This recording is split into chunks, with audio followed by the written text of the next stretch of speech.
Wasila uthe uShemba sithandane, uthe uShemba senzelani into ezinhle, uthe ubaba akufanele nigijime nekena nithe ngimjiva ewu20 ewu50 kepha amabandla phansi engathandani ngoba nidala ingcindezi kwabantu abasiphethe abafundisi abakhona.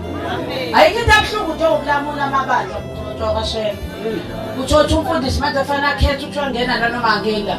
Thina sikhule amasekhethe engekho thina. Yeah. Hamba yonke indawo. Yabona umshumane usekwani ukuthi yazi. Sihlupha yonke indawo, khambini nabasho singazana nesonto.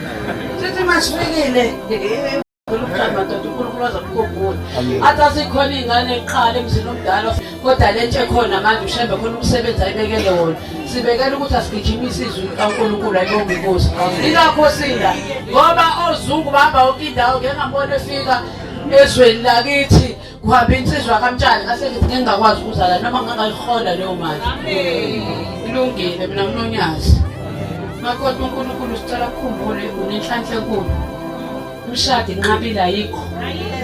Ngendlela imshado engekho ngakhona asazi ukuthi kunakelephi. Lenhlanhla yakho usuyizuzile siyakucelisa ukuthi uNkulunkulu akupha amandla ukuthi uyiphathise izikhali zabantu.